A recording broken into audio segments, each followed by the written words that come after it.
Hello, everyone.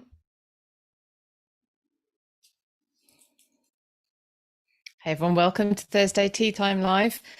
Thursday Tea Time Live today, and we will be talking about my meeting.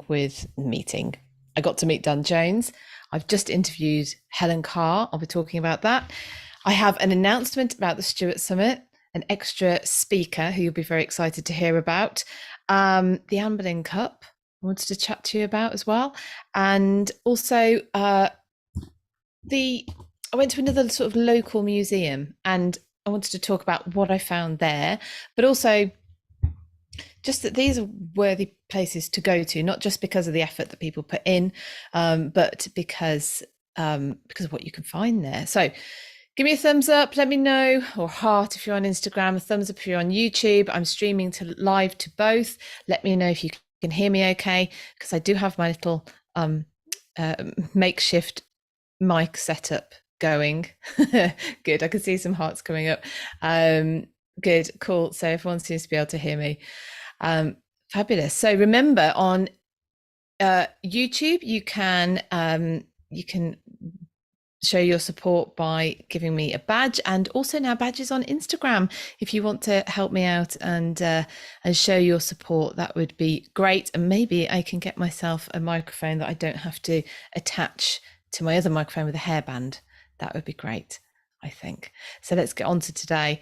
I can see people joining. Hello, some very familiar faces and handles. Some of you I know were on last night on History After Dark, which was fun, always is. Any of you who don't know what History After Dark is and would like to, well, come along if you're happy to explore maybe areas of history that we don't always do, but in a way that we definitely don't always do. The shackles are off, and we talk freely on History After Dark, which is now also a YouTube channel. Thank you so much. I can see that. Oh, thank you so much, Chrissy. Thank you, Brian. Sorry if I've missed anyone. I think I just saw that another message go. Thank you so much for the badges. Really, really, really appreciate it. Colleen, hi, welcome from California. Colleen's watching on YouTube. The Mayfair Forest, which a hairband is a great invention. Yes, you can't see it's just off screen, but it is keeping my mic in place as we continue. Yeah, indeed. There are those kind of inventions that you think, oh, they could have revolutionized the world had they been around a little bit longer. So thank you. I can see lots of you joining from America, over there on the continent as well. I don't know if we've got any Australians on yet. I think I keep some of you. Thank you, Brie. I keep some of you company in the ungodly hours when this goes out on. In Australia. Actually, talking about Australia, I will be on Natalie Grueninger's Talking Tudors. I think it's the Patreon podcast in a couple of weeks. So if you're around for that, then that's 8 o'clock. Oh, that's 8 o'clock on an evening, which isn't too bad for me. I also have my tea. I saw Jenna said she's got her tea ready. My queen bee. Cheers, everybody. And coffee is the best invention. It is, Brian, but it is 10 past 1 now, or 7 minutes past 1 in the afternoon. It's gone past the time where I now go from coffee to tea. Because I don't know, I think I read once that was a good idea, and so I did. So there you go. Thank you for coming back this week. Obviously I wasn't here last week. I was in Portugal, supposed to be enjoying the sunshine. It was not as sunny as I would have hoped, but it was great anyway. We got time in the pool and just time away from it all, so that was nice. So thank you for coming back this week. You may have seen though that once I got back, I was busy. I went down to Cirencester on Saturday. So let's get into this.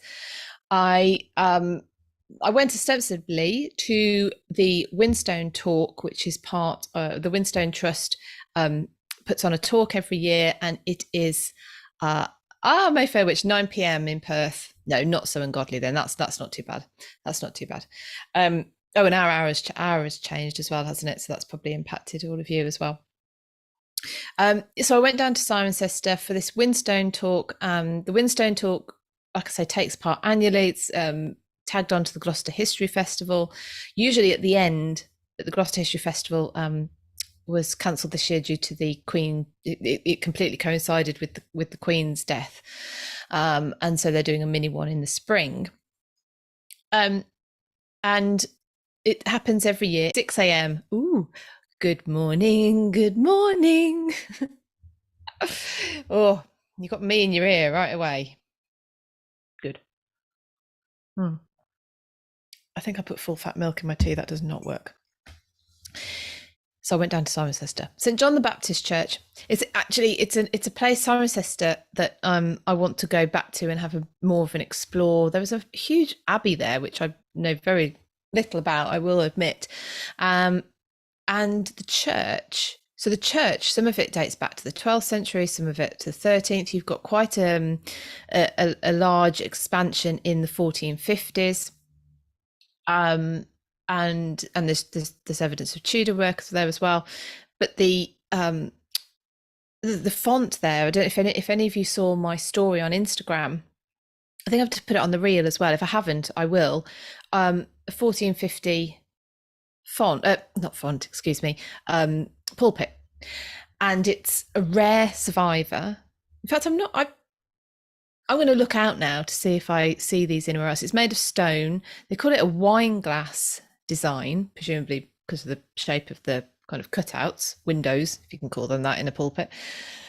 So that was quite fascinating. And the next to it, and I have seen this in one other place recently, is a sermon timer. Have you heard of a sermon timer? It's an egg timer, effectively, and it's at the side of the pulpit. And of course it was used to make sure that the sermons didn't go on for too long, which I think is brilliant. And the other place I saw one of those this year was the church at Selworthy, the White Church, that I also did some stuff about in the summer. I quite like that idea. So that they clearly they knew that they would lose their audience after a certain amount of time. Hello, Robin over there in Virginia. Welcome. So so you've got the font. There's lots of it is a fairly big church. Once attached to the abbey, there was a doorway through that you can kind of still understand a little how that would have linked in from the abbey into the church. But of course it has there the Anne Boleyn Cup, which again, if you're watching my Instagram on Saturday, you would have seen. And again, I think I've put it in the reel, and if I haven't, I will. So the Anne Boleyn Cup, check out after this, check out my Instagram to have another look. And it's a gilt cup, and it has Anne Boleyn's falcon on the top, perched on the top. It's really cute, actually. And this cup was passed down. I think it was given to a servant and passed down, and the family donated it to the church. And it's behind. It's actually it looks very secure behind a big glass plate with bars behind the window as well. And apparently when the Queen, Tracy, I actually went to this church last year to watch Tracy Borman do a talk, and she mentioned during her talk, oh, thank you, Zamri Callis, thank you for the badge.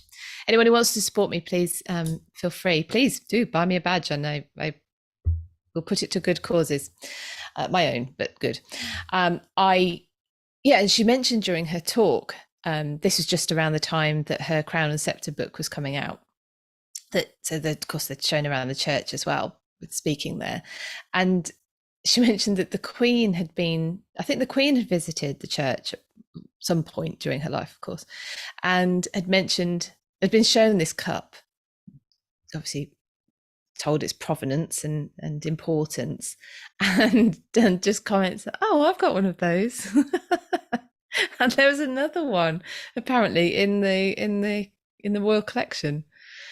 So I don't know where that is, or if any research on the two together has been done, but I thought that was quite amusing. And And while I was in, so I went to the church early on, even though I was going back for Dan Jones's talk later on, because of course by then you're going to be listening to a talk and this chairs out and everything. So I went earlier on to get some filming done and just have a little look. Oh, thank you, Miss Laney Mac. Thank you for the badge. Thank you very, very much. And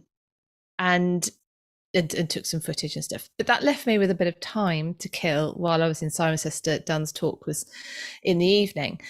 And I went to a museum, their museum there called Carinium Museum. So Cirencester, for any of you who may not know your Roman British history, why would you, is the name of the city that was there during the Roman occupation of Britain.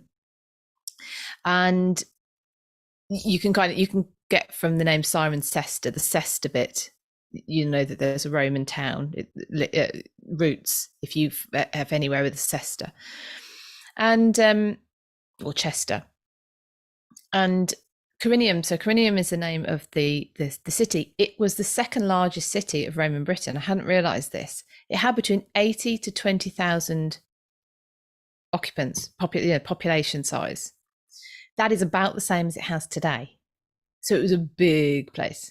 It's a big place, and there's it rained, so I didn't get to go. But there's a remains of the amphitheatre, which is still to be seen, and there was a hotel bar that had a glass floor in part of it, and underneath was some Roman footings, and so it is literally under your feet all the time in Cirencester.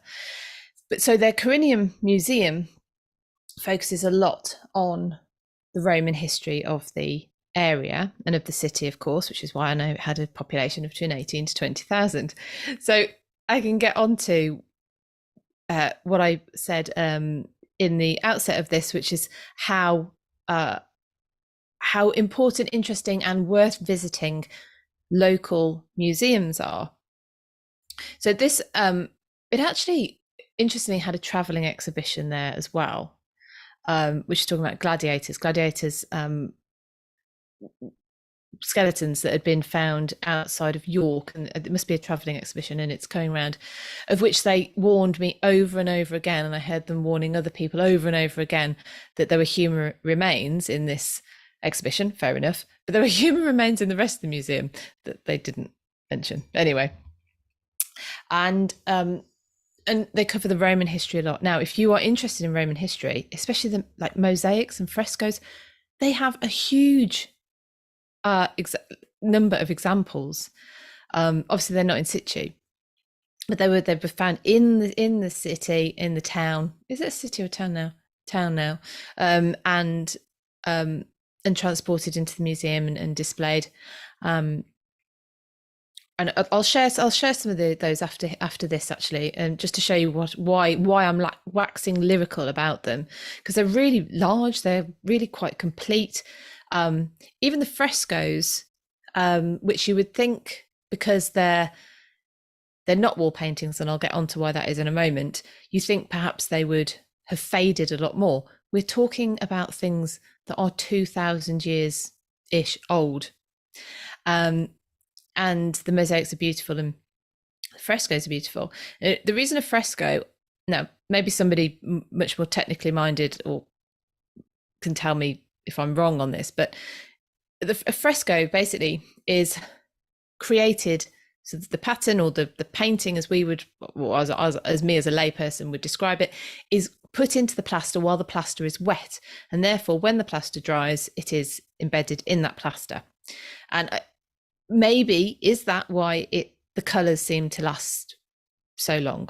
I don't know, but it seems to be a fair guess on my part. And the mosaics as well just really interest me. The patterns are, they're like you would get set a test on geometric patterns in maths. You know, they're really complicated, but of course because they produce these beautiful effects. And there's just loads of examples of them. Now, what I did notice then, so you have the Roman period, and then of course you go into the Anglo-Saxon period where the Romans have gone pretty much overnight, and we were led to believe for a long time that sort of society collapsed to a point where nothing was being done, and lots of skills had been lost. Now, it's true, lots of skills had been lost. We don't see underfloor heating again, which is a shame. We don't see the bathhouses. That's a shame. We don't see mosaics used. You know, these are imported or traveling craftspeople who don't appear to come about anymore.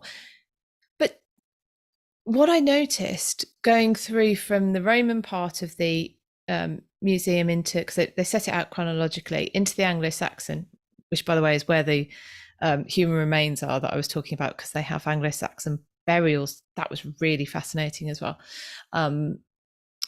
They covered in the museum. And but the examples of the jewelry and any kind of adornments, clothing adornments that were in the Anglo-Saxon part of the museum, they are incredible. And again, I'll share some photos after this so that you can see what I'm talking about. I'll share them on Instagram. But I should mention as well, make sure you're signed up to my Substack. Any of you noticed a glitch on Instagram the other day? Oh, hi, Karen, watching in New Jersey. She's watching on YouTube. Yeah, Instagram had a glitch and loads of people couldn't get into their accounts. Lots of people just disappeared from Instagram. And so it's now more important than ever, imperative that you sign up to my Substack, which is free. You just get a weekly email from me, maybe a couple more if I've uploaded something to YouTube, or to the podcast, and you'll get a notification of that. And you can do that afterwards by clicking the link in my bio. But maybe I'll share some of the photos on there as well. So so the jewelry is, I mean, it is exquisite. It's so detailed, and in it's not chunky. It's completely the opposite. Whatever the opposite of that would be, very intricate. And so we clearly society breaks down in terms of the Roman setup.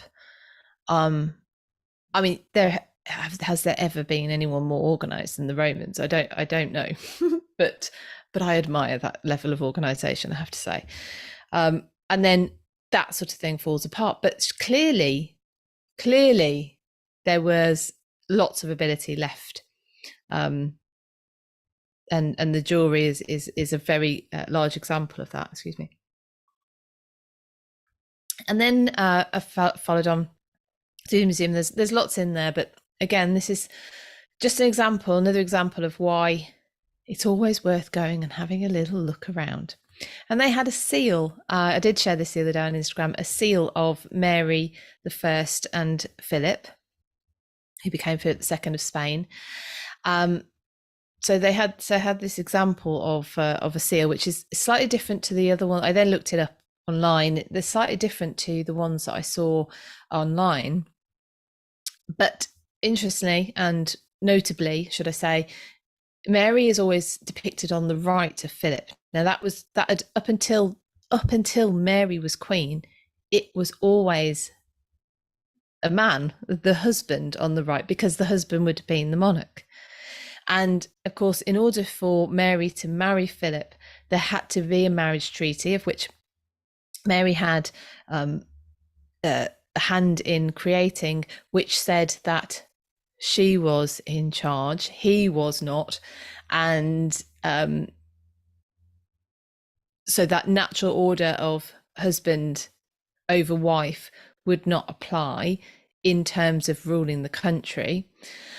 And so that's why she's depicted on his right. I believe, and I would have to check this, but this is coming from the back of my mind, that she was on the right during their wedding as well.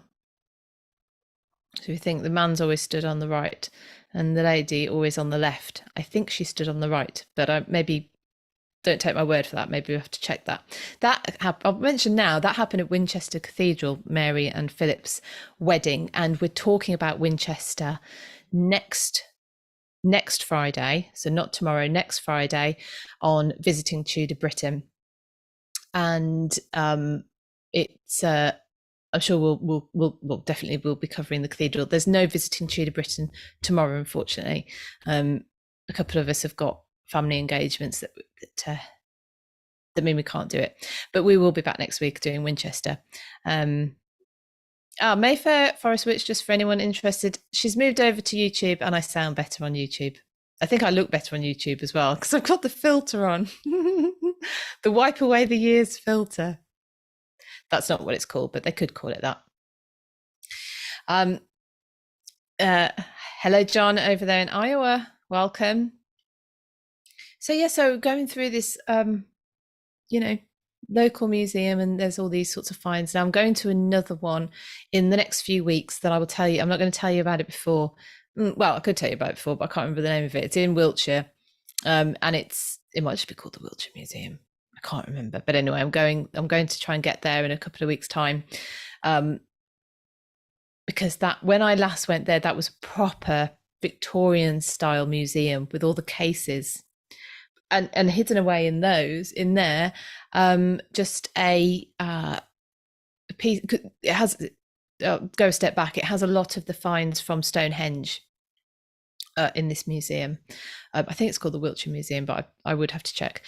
And so not only does it have that, but so within those, though, there are items, objects that would have come from the Silk Roads, basically come down the Silk Roads, come from everywhere else in the known world, and they're just in these little cases.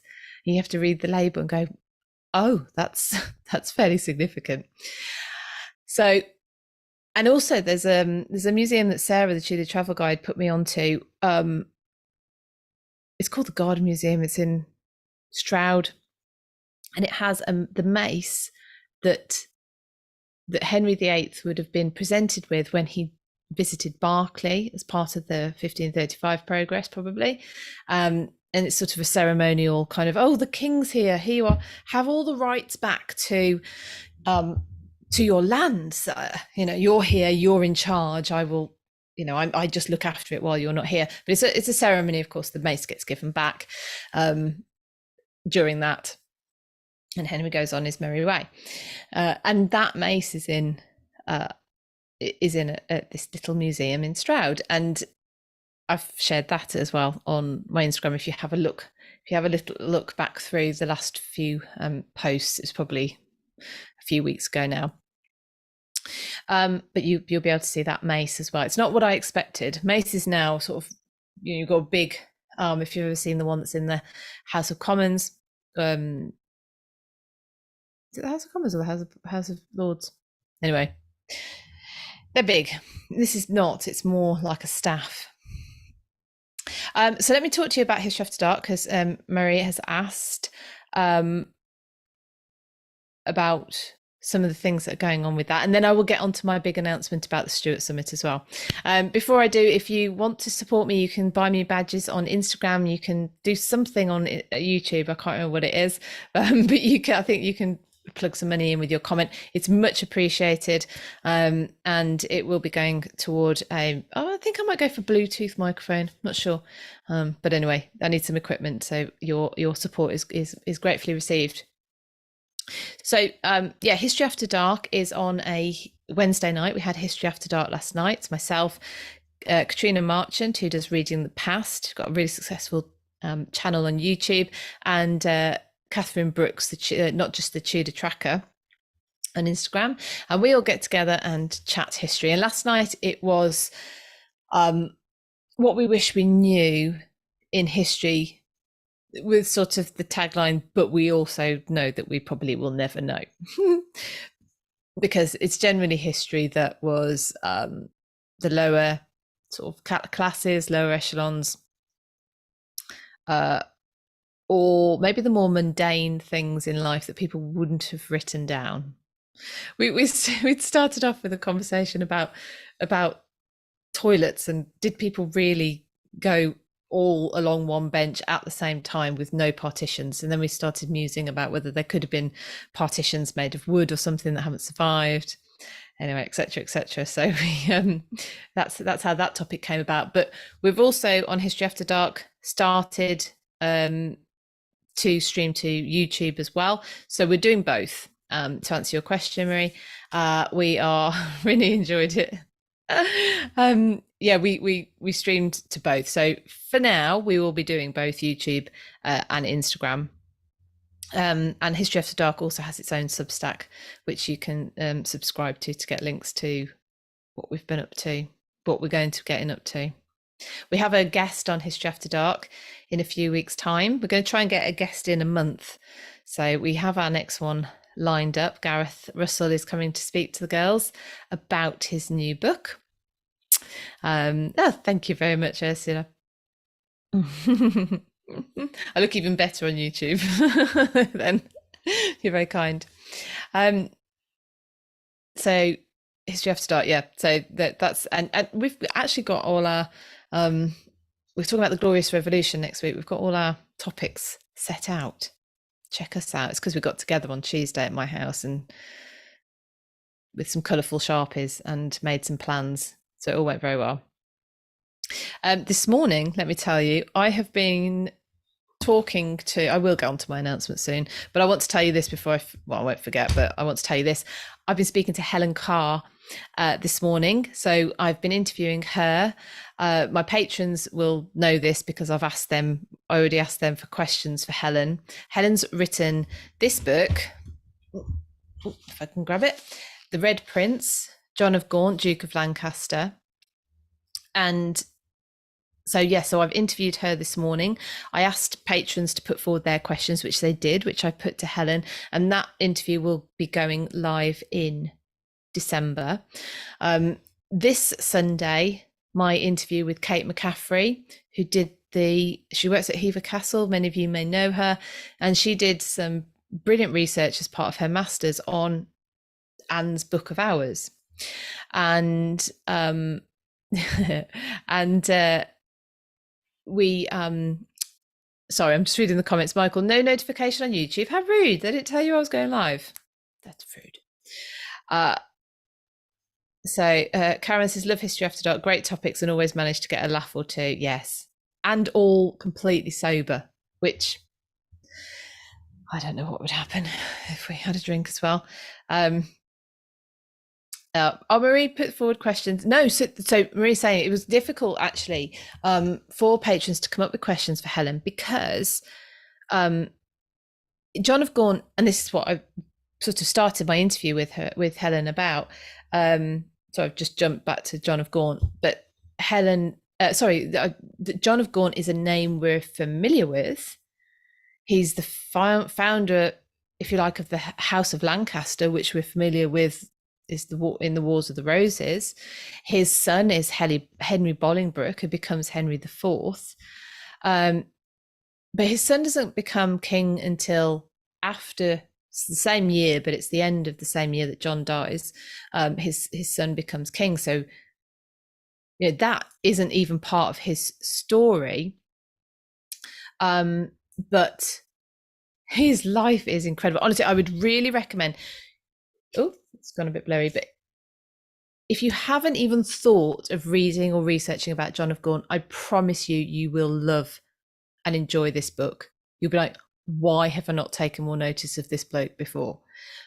He is a younger brother to the Black Prince, Edward of Woodstock. Edward of Woodstock is the father of Richard II. Ugh.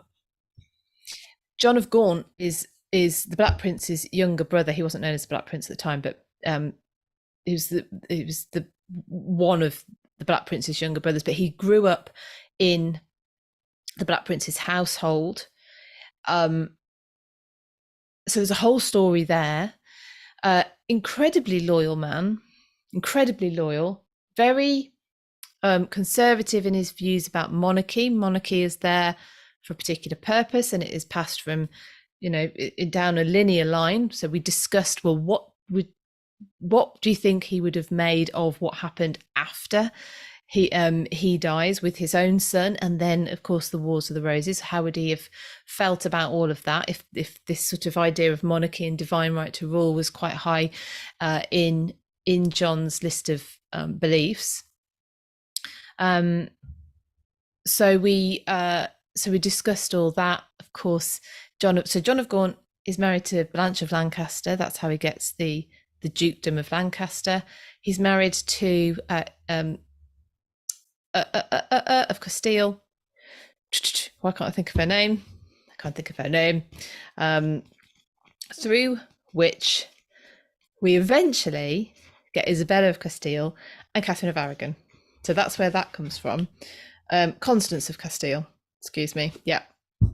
And then, of course, he has a long-standing affair, eventually marries Catherine Swynford.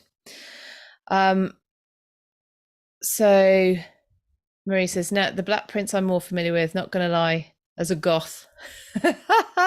Picked him up on my radar because of black and his moniker. Yeah, which he wouldn't have recognised. This wasn't something attributed to him.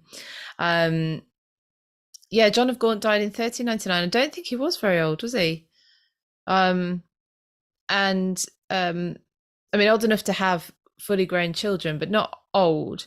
Bearing in mind his father, Edward III, has lived till in his 70s. So those stories, you know, Edward III and his sons, Black Prince, John of Gaunt, and then you've got Thomas of Langley, more anyway, kind of like a band of brothers, literal, I know, but also in a military sense. And 59, Rennie, thank you. So he's only 59. So their stories overlap. John sees battle for the first time when he's 10 years old, and that's because it's a little bit of a family affair. No one expects this battle. It's the Battle of Winchelsea. It's actually a naval battle. No one expects it to be that problematic, really. So they're all there. Philippa of Hainault is there, their mother, John of Edward III's wife. Anyway, it all gets into a big melee, which you can listen about. Well, you should either read about it in Helen's book, and you can listen to the interview, of course, when it's out. Jenna, by those standards, yeah, that day standards, that wasn't that young. No, it wasn't that young, but people were living older. I think we've got, it depends. I mean, like I said, his father was in his 70s. So I don't know, he could have possibly expected to live longer. However, the Black Prince dies. I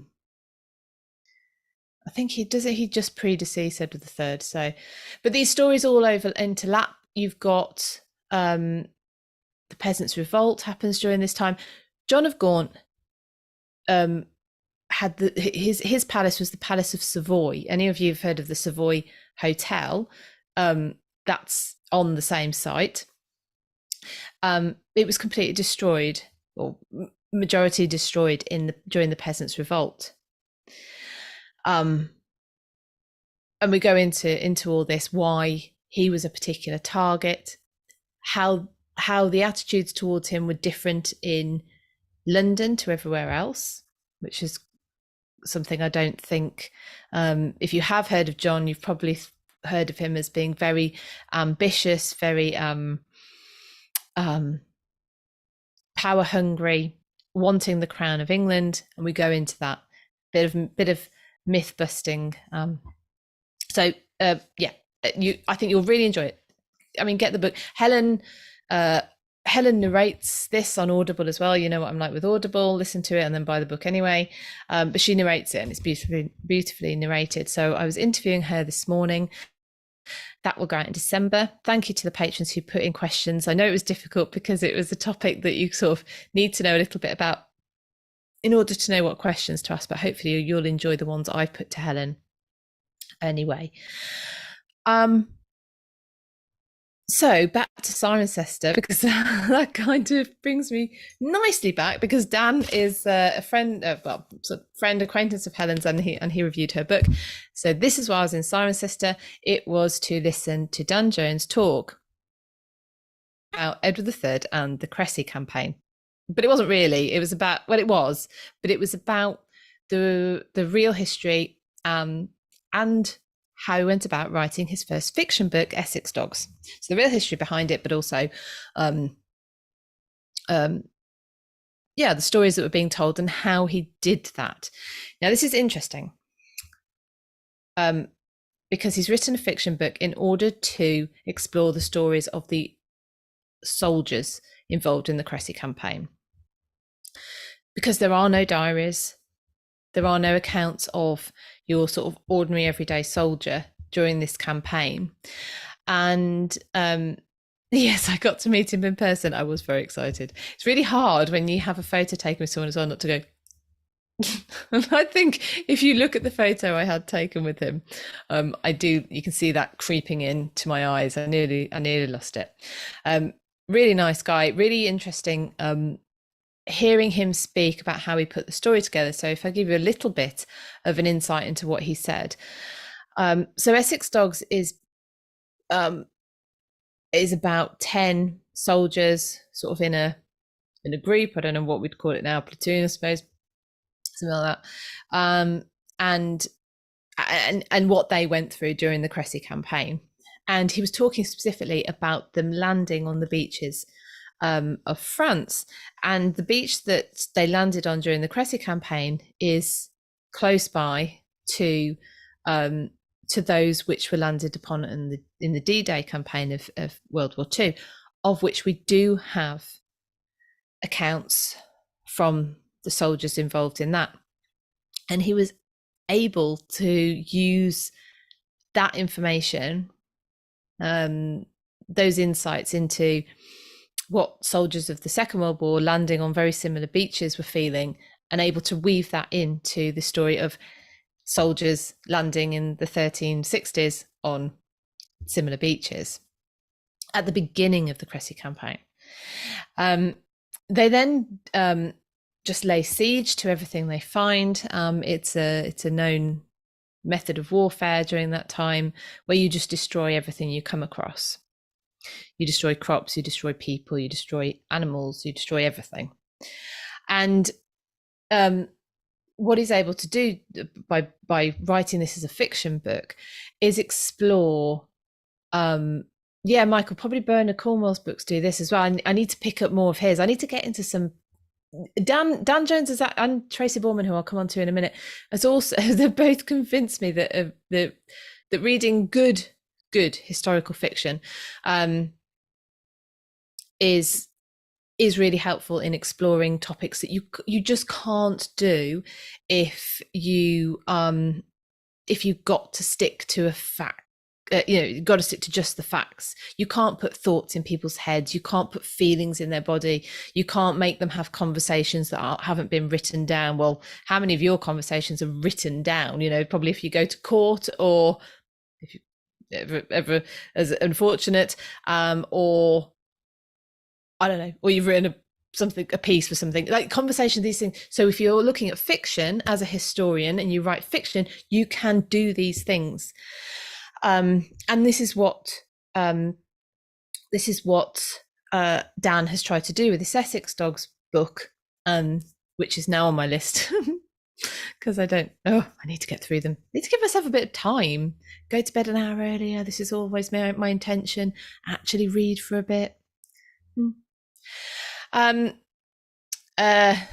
what's it? Kath saying that she loves Tracy Borman's trilogy, and Miss Laney Mack who's also bought me a badge, thank you, and enjoys them too. So I actually got to ask Dan, because he was taking questions at the end, whether it's a misnomer. I didn't quite I took quite a long time asking this question, but whether it's a bit of a misnomer that people who lived in the past, they saw it all, it was nothing to them to deal with what they'd done, because so it's kind of a PTSD question. Did they have PTSD? But the soldiers, this part of this campaign, and it's got a proper name that I can't think of at the moment in French, where they just destroy everything they come across. Now,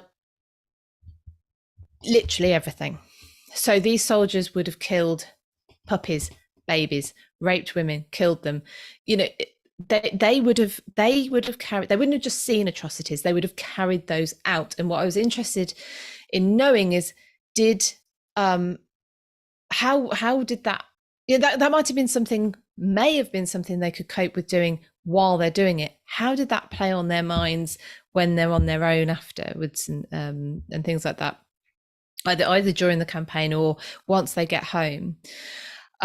So and he answered that, and he basically said that the whole book really is kind of an exploration into that, into how are these soldiers feeling, how are they, what are their attitudes to what they're doing, why are they there, what's their opinion on that? So I've just got a few comments. So mad journalist Marie, Essex Dogs will actually be my 7th Dan Jones book that I own. Need to reread them. It's been a few years. Yes, I picked up, it's over there, I picked up The Hollow Crown of Dan's the other day. Just, I don't know why, I just went, oh, I've got another one of his. Yeah, of course I have. I think I was looking, I realised that I'd met him once before. He'd signed this book, but I don't remember speaking to him last time. Anyway, so I was looking and seeing if I had got a signature in the book, and I had. And then I started reading, and I was like, this is really easy to read. You know, it's accessible, which I think is shows a good writer and a good historian. Now, I need to sip of my tea, and then I'm going to tell you my announcement. Now, some of you, this is already relevant to, and many of you, I hope this will become relevant to. I am passionate about trying to get history to everyone, regardless of where you are in the world. And I mentioned that I went to the Warwick Words History Festival a few weeks ago, where I got to see Estelle Peronk in person. And if you want to check out my interview with Estelle, that is on YouTube and on the podcast via Substack as well. Also available on Apple and Spotify. I got to see Estelle, and I got to see Dr. Joanne Paul, who I will be interviewing soon. So if you're a patron, look out for that.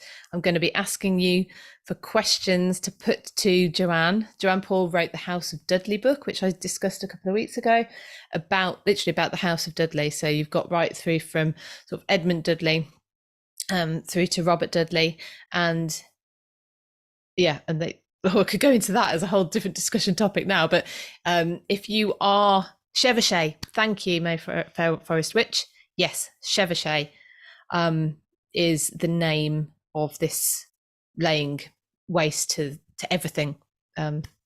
It's terrorism, basically. It's complete terrorism. Marie's reading Joanne's book. Good. Marie is a patron of mine already, so I will be asking for questions from Joanne. Soon. I'm going to be interviewing her in December. If you're not a patron and you want to be, it's only £5 a month, and you get lots of things. One of the things is your chance to ask questions of the historians that are coming up, and then you also get the interview ad-free, minus irritation of adverts. You get no adverts. That's just one of the things that you get. So where was I? So that's Joanne. Yes, the Warwick Words History Festival. And I was sitting there, and I'd already got my history festival that's coming up in progress. It's been in progress since March, in fact. But it just occurred to me, wow, I'm really happy. I'm really proud. It's a way of getting this history festival that I'm able to access here, not the exact one, but the idea, to people wherever they are in the world. So hence why I'm referring to the Stuart Summit as a history festival, online history festival, of which I'm intending to repeat. So this time round, it is the Stuart Summit. It's happening between the 18th and 20th of November. And I know I can recognise quite a few of the names. I know quite a few of you are already signed up to that.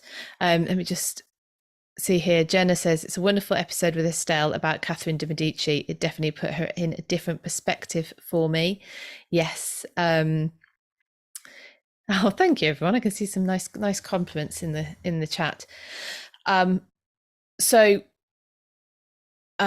we also, yes, so actually I will just mention then Estelle's interview, like I say, is available on YouTube and the podcast via Substack. And Estelle was one of the ladies that I got to hear at Warwick Words History Festival, as was Joanne Paul. And yeah, I was sitting there thinking, I'm really excited about the fact I've decided to do this Stuart Summit. This is basically I'm doing online what I've got access to in person. So let me go back to what I was talking about, the Stuart Summit. So we have now 7 talks. So when I spoke to you a few weeks ago, we had 6. Let me just, I'm going to keep you waiting for a moment. Let me just recap the 6, and then I'm going to announce to you who is the 7th. And I think you'll be very excited. So we have Gareth Russell talking about Charles II, the party king, the politics of promiscuity. I mean, like, your ticket price is worth just that talk, believe me, because these are all so we didn't want to jeopardize anything with technical difficulties or anything like that. So the talks are pre-recorded and you will have access to them via a schedule over the weekend of the 18th to the 20th. There are a couple of live events as well, which I'll let you know about already. Sorry, in when I talk about it shortly. But yeah, so I've seen these talks already. I've been editing them, and so I know that they're brilliant. But yeah, so Gareth is talking about Charles II, party king, politics of promiscuity. He had a lot of children, let me just tell you that. Oh, Marie, really chuffed for the Stuart Summit. Makes me feel included and back in the community. Oh, actually one of the first history peeps to do so very inclusively and do it online. Yep, Sarah does one. She does Anne Boleyn ones and Tudor ones. So yeah, so I've delved into the Stuart era because you will find, even if you don't, it's a bit like John of Gaunt, even if you didn't know you're going to find it fascinating, I will guarantee you are going to find it fascinating. There is as much, if not more, going on in the Stuart period than there is in the Tudor period. Everything you could think of that happened in the Tudor period, I mean, you could put it on speed, and that's what you get in the Stuart period. So yeah, so we've got Gareth, Lynn, who you will adore. She is Jenna, excited for it. I'm ready to grow my brain a bit more. Yes. And by the way, if you can't make it or you listen to one and you want to see it again, that's fine, because all of the talks will be available to ticket holders until the end of January. But tickets are only on sale until the 18th of November. So after that point, you won't be able to get access to them if you haven't bought a ticket. So buy your ticket before the 18th of November. They're £20, so whatever that is in your own money. But you can get to it via the link in my bio after this. Marion, just quickly, History After Dark coming to YouTube. Yes, it's already on. We streamed yesterday, so the first one is on. So yes, we're going to be doing it on both. So yes, the Stuart Summit. So we've got Gareth. Lynn, is so she is a costume fabrics expert. She worked at Hampton Court Palace, and she is talking about styling the Stuarts.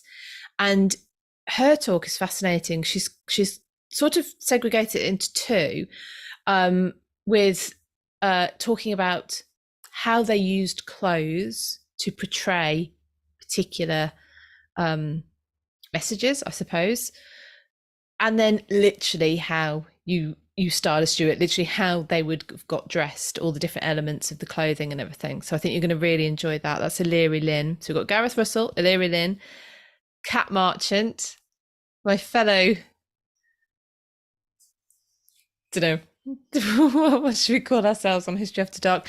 But Dr. Cat, of course, she's reading the past on YouTube, where she doesn't do anything naughty whatsoever, apparently. I can see it in her eyes though. But Kat is talking, she's in conversation with Catherine, and Kat's talking about propaganda through imagery and this idea of divine right to rule, and how that was put across with imagery in a propaganda style. so that's again fascinating talk. So we've got Gareth Russell, Illyria Lynn, Cat Marchant, and then we have Marie. You've kind of read my mind a little there, but yes. And then we've got Julian Humphries. Now, this is one where you might think, I'm not sure. I might duck out this one. Don't. This is about the English Civil War, which of course takes part during the Stuart era. And I've listened to it all the way through. So I've sort of titled this Reformation, Not Revolution, because one of the things that really hit me I think the English Civil War is a period that, because we know how it ended, it's really difficult not to take that back and make it into a story that was always going to come to this inevitable conclusion. And Julian's talk helps to very much to pick that out and from how it actually was developing. What were people's attitudes to what was happening at the time? It's really fascinating. So don't duck out that one. You'll love that one. So we've got Gareth Russell, Illyria Lynn, Dr. Cat Marchant, Julian Humphries, Leander Delisle, the fantastic Leander Delisle. You can listen to that one just for her accent. And she is talking about Henrietta Maria, of course, the topic of her latest book, The Black Legend and the Real Woman. So Henrietta Maria was the Catholic wife of Charles II, who was a absolute Protestant. There was no wavering with him. Right up until his deathbed. So how was this marriage one that actually turned out to be fond, and he was faithful? And anyway, so she talks about Henrietta Maria, fascinating woman.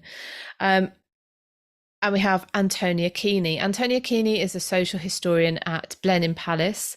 And yeah, this is another fantastic talk. She's talking about Sarah Churchill, the first Duchess of Marlborough. And she's called it the indomitable, no, it's a good job she's saying it and not me, the indomitable Duchess. So I'm in conversation with Antonia. That's an in conversation talk. So that's 6.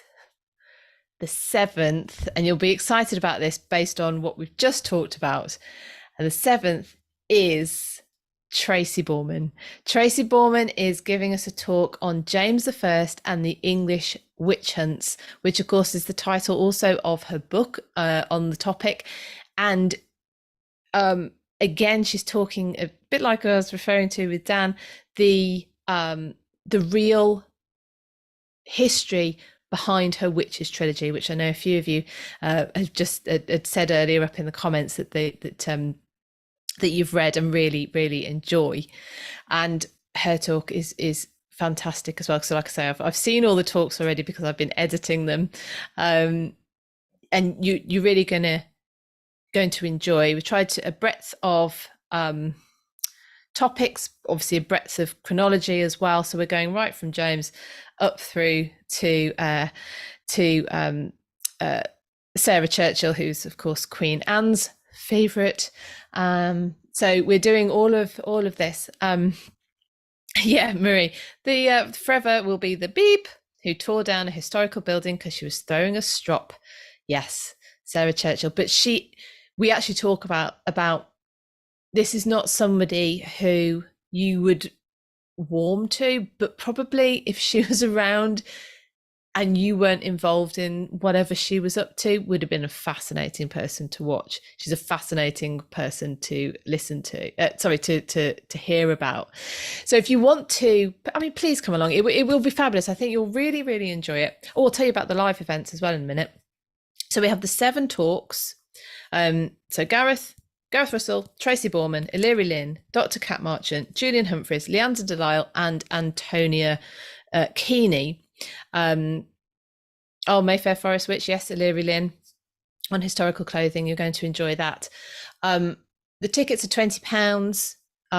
The event takes place from the 18th till the 20th of November, but if you have your ticket, you will be able to access all of those talks until the end of January. So, because I think I would like to watch a few of them a number of times, because there's so much, fantastic information in them.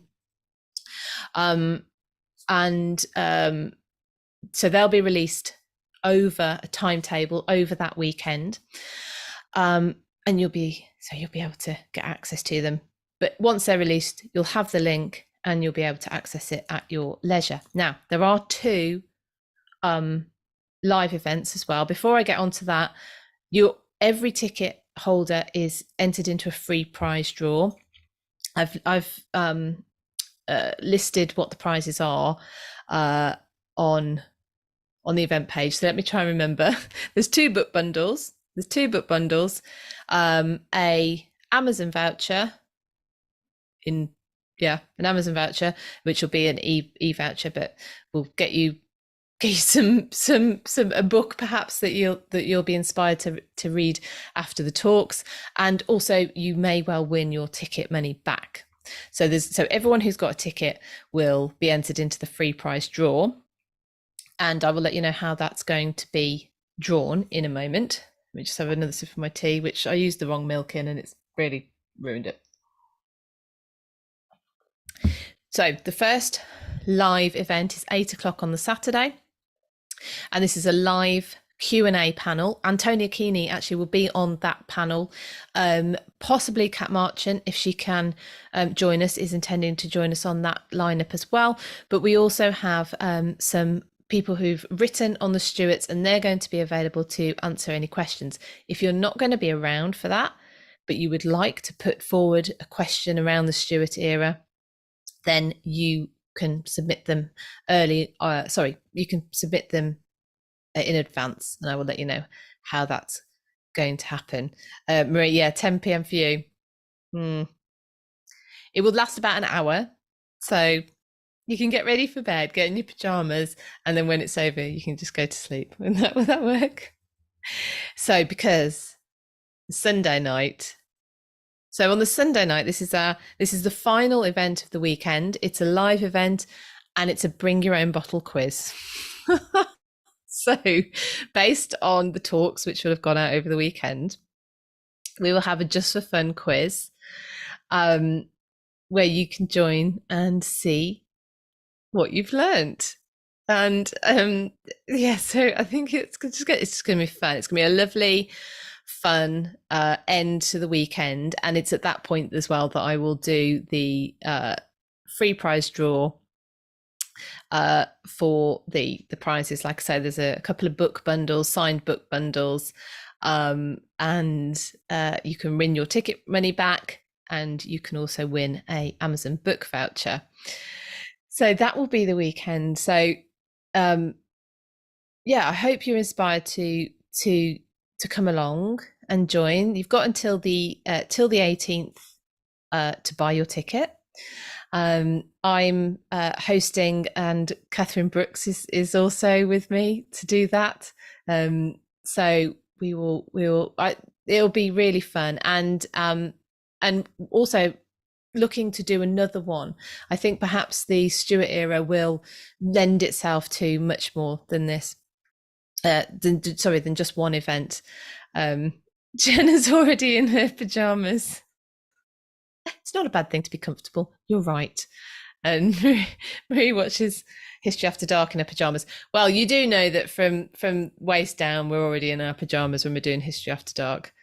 Thank you, Robin. Robin says terrific lineup.